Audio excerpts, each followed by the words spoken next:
Yes, indeed, old Colonel Nathaniel Rochester certainly picked an ideal location for a city. He really started something. Industries have developed here that have made the name Rochester synonymous with quality and precision manufacturing. A veritable who's who in American business. Industrial pioneers such as George Eastman, Edward Bausch, and Henry Long founded local concerns whose diversified products are now bought and sold everywhere. A tradition of fine craftsmanship developed here, attracting quality industries and quality people alike. Skilled industries, skilled people. Clean industries, clean people. Stable industries, stable people. Diversified products, not only those in present production, but those in the dream stage, those still swirling around in some inventive mind, demand an educated workforce, adaptable, swift to understand change and technological improvement. Change is necessary to keep competitive in industries as well as cities. If you don't change, change will change you. Technological lag is tantamount to slow death. Rochester recognized this fact years ago and developed a program of training and retraining the workforce. And again, not only to keep the workforce abreast of the times, but to keep it ahead of the times. There is a positive passion in people here for going to school, an incredibly contagious fervor, almost furor, to learn more than they know about everything possible. Genesee fever again. There is a profusion of educational facilities, graduate as well as undergraduate, developing diversified talents necessary to attract and hold diversified industries. Many of these institutions are generously endowed from the profits of local enterprise. Rochester's colleges attract people from all over the country, and they generally stay here. Industries, too. When you come right down to it, what brings a prospective industry to a prospective location? More than anything else, it is an enlightened workforce. In this respect, Rochester is second to none, for clean industries that is, for industries requiring a high percentage of professional, technical, skilled, and semi-skilled personnel. Naturally, a prospective industry will have other requirements. Sites zoned for industry? Rochester has them. Industrial parks circling the city, and right in the downtown area.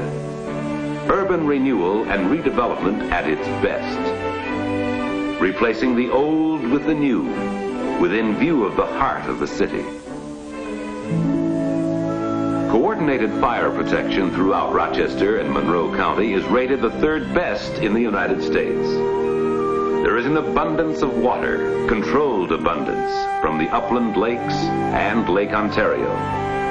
A safe daily yield of 200 million gallons. With the Great Lakes as unlimited reservoir for any future demands. Utilities? Well, Rochester Gas and Electric Company, for one, is renowned for the quality of its services. In addition to gas and electricity, it supplies steam to the downtown area and to many other commercial and industrial customers. Active since 1952 with other companies engaged in nuclear research, RG&E will be ready with the know-how and the resources when economical atomic power can be applied to industrial and consumer advantage throughout the area. Industries, of course, are citizens of the community, the same as individuals. And here, both are expected to be good citizens, respecting the natural beauty of the Genesee setting, and what's more, enhancing it. Is there any earthly reason for permanent scarring of the landscape? Any conceivable reason for ugly smoke belching into the sky? In Rochester, parks are parks, industrial or otherwise.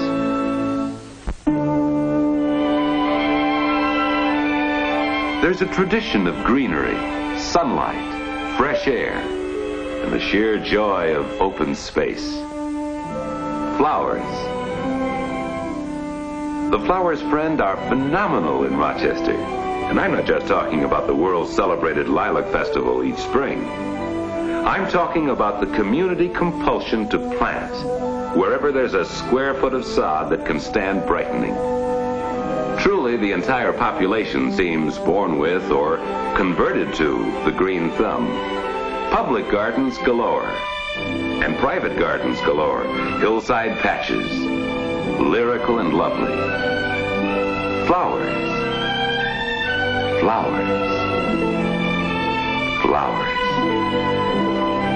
People here put down roots too, so it is no surprising statistic that 70% of the occupied dwelling units in the Rochester area are owner-occupied. A family city is Rochester. Doing things together is the order of the day.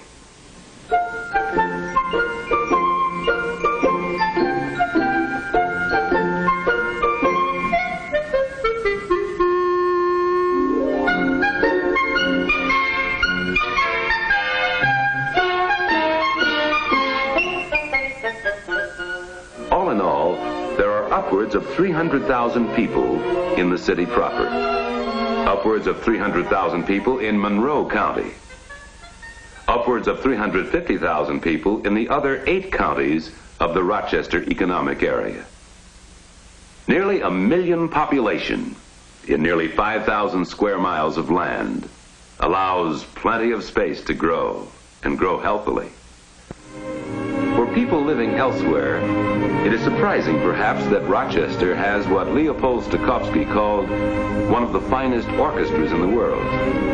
It is not the least bit surprising, of course, to the people living here. They like good music, and they support good music in the same manner and the same spirit that they achieve other community advantages. They get together a committee of conscientious citizens and raise the funds by popular subscription. Industries, as well as individuals, get behind the program and push, with the result that the cash, as well as the checks, comes rolling into the good cause. The same persuasive pattern exists, whatever the community project. It may be the building fund for a new church, or the building fund for a new school. Recently, the entire community joined in the drive for a new parochial school. Protestants, Catholics, Jews alike felt that school was a community cause. People here live and work in splendid harmony and respect. Small wonder Rochester received the World Brotherhood Award. Small wonder, too, the term community chest was coined in Rochester, and that each year it exceeds its goal.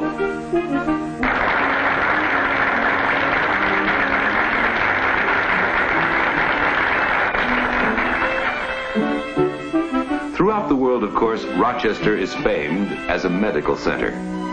Hospitals, research laboratories, most of them supported by private funds, have pioneered many of the medical miracles of our time. Health insurance for an already healthy community, and wonderfully reassuring to the senior citizens. Most of them stay here in their declining years. They love it here. They find plenty of satisfying activity to occupy their retirement, so it doesn't make much sense to them traipsing off someplace else.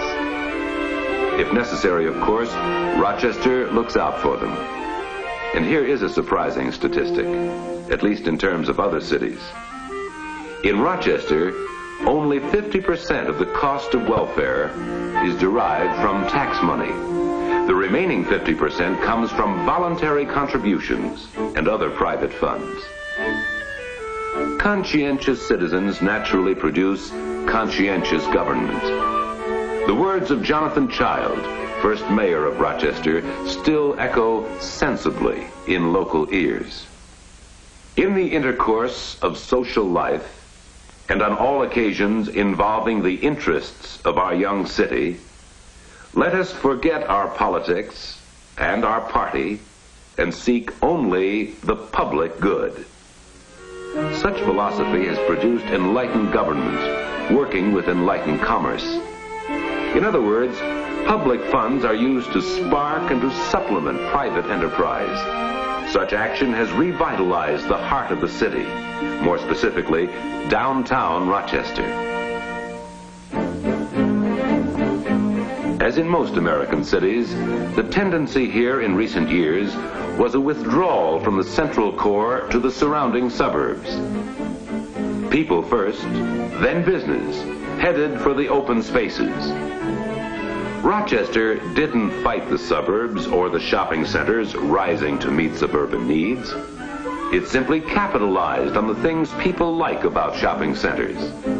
Wide varieties of merchandise, the fun of meeting people, and above all in this day and age, a place to park.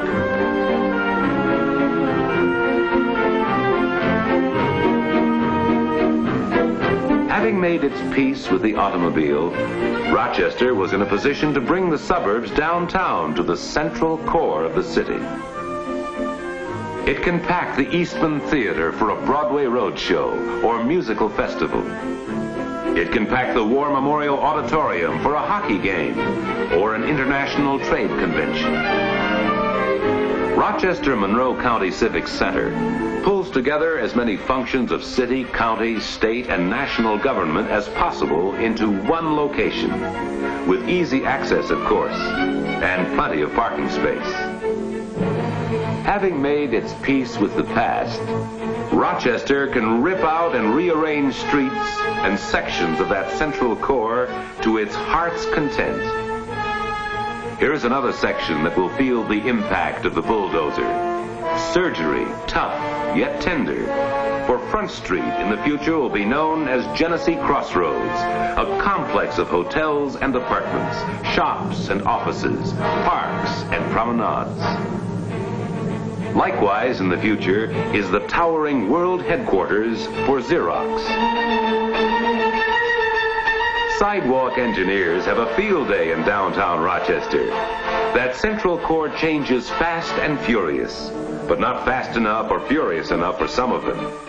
That Genesee fever still. It was at an all-time high during the construction of Midtown Plaza, 10 acres of renewal. And that hole in the ground seemed to stay there forever.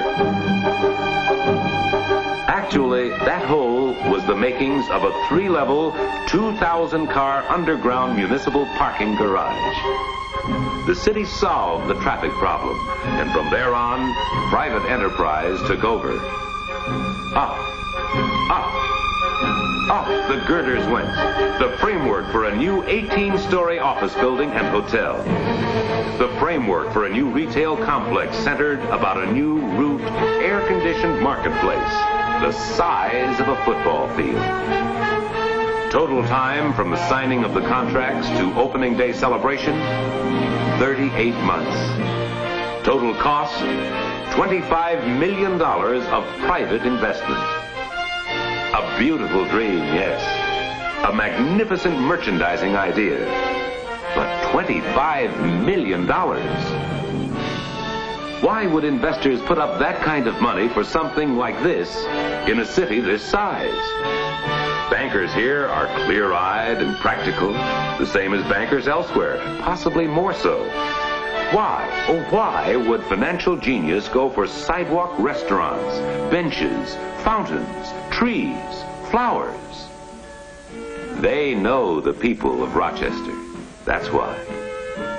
Quality people in quality jobs, earning quality incomes, buy quality merchandise.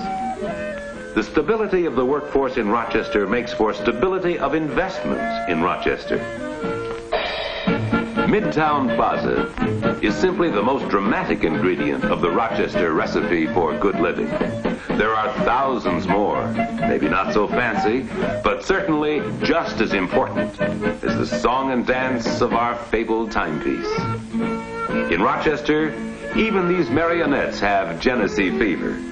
They perform every hour on the half hour, too, in the carnival spirit that is the timeless magic of the marketplace since cities began. A delight to the children, an intriguing interlude to shoppers and visitors from all over the world.